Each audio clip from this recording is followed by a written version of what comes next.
One day after the video of Tyre Nichols' deadly encounter with police was made public, the Memphis police shut down its Scorpion unit, a specialized group which includes the 5 officers that have now been charged with second-degree murder.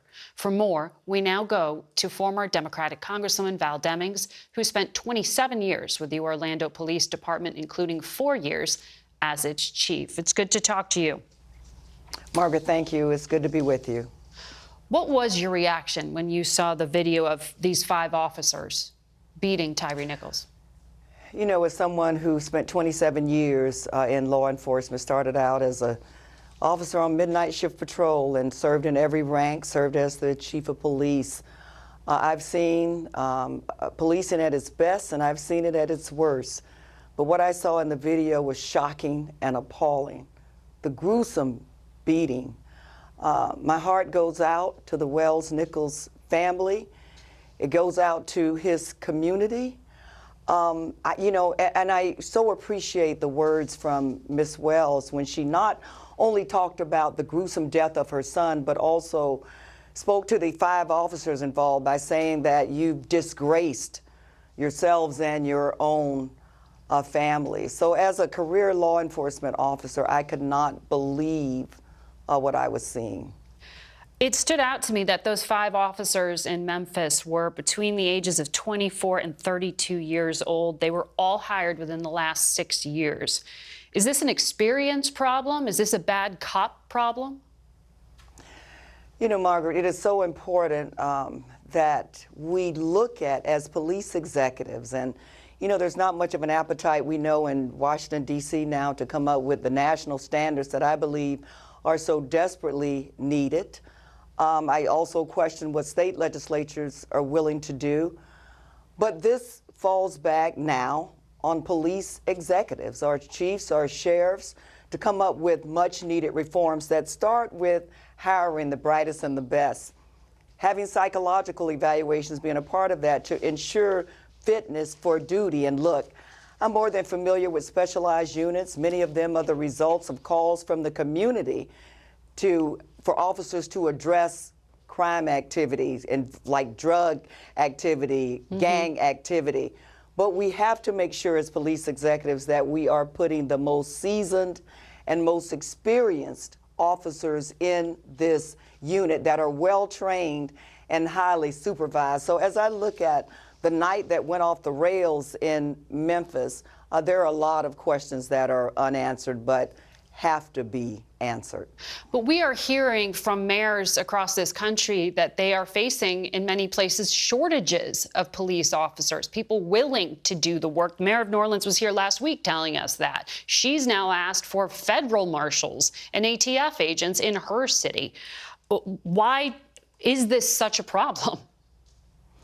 Well, you know, hiring as someone who has actually hired law enforcement officers, it has always been challenging, not necessarily because of the lack of numbers, but the effort to make sure that we are hiring people who have the right temperament to be able to do the job. I can remember in a year having 40,000 people who wanted to be Orlando police officers, and we ended up hiring maybe 20 of that 40,000, trying to take every effort, every step to make sure that we hire the best person to do the job. And so hiring has always been challenging, but we also, again, police executives have to be creative, not just wait for people to knock on that door, but to go out into various communities, visiting college campuses, making sure that police departments do continue to reflect the diversity of the communities that they serve. This is a time that we have to use new and creative approaches to making sure that we're bringing in the right men and women. It really starts with hiring, making sure that we are bringing in the right men and women to do the job. How would you judge the performance of the Memphis police chief, who has said this unit, the Scorpion unit, did good work? You know, I know C.J. Davis. She is a professional law enforcement officer. She worked as a deputy chief in Atlanta, the chief of Durham. She is now, of course, the chief in Memphis. And I think that she has handled this very tragic incident as well as she could. We all have commented on the swift action with the firing them, working very closely with the DA to bring those charges forward in a very expeditious manner. She's also been very transparent with the community, and boy, do we need to see more of that. She was also the president of the National Organization of Black Law Enforcement Executives. She is very well trained, and I do believe, while this is one of the toughest moments in our country, that she is the right leader to lead us through this very tough time. Well, I wonder, because I was reading a piece in New York Magazine entitled "The End of Police Reform," and it pointed out that in Memphis, adaptations had been made since 2020 in terms of mandating de-escalation, banning chokeholds. There were body cameras. That wasn't a deterrent here. The police force is 60% black, it reported, with a black police chief. Even with these adjustments, this horrific situation happened. So when you hear calls for police reform, what is the piece of reform you think that makes the difference? Or is it just recruitment? Margaret, we have made calls for police reform, especially since the brutal death of George Floyd. Now, let me say this. I was in Congress during the time voted for the George Floyd Justice and Policing Act, which, we all know it was not perfect.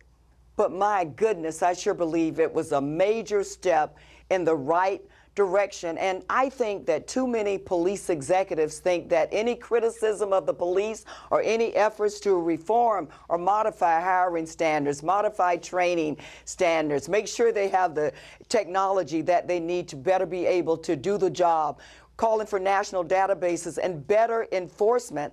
Too many people see that as we're not supporting the police. Well, I see it as exactly that.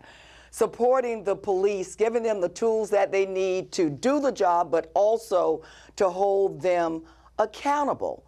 And so, it's not just hiring, but it doggone sure starts with hiring. When they're in training, making sure that we have the right field training officers who we know set the standard for what's acceptable and unacceptable on the street. Looking at internally at policies and modifying those use of force policies. Yes, the body cameras. Think about if we did not have this footage. But this situation was so off the rails and so outside of the box. There's a lot of work that needs to be done there. I hear your passion there. Thank you for sharing your analysis with us.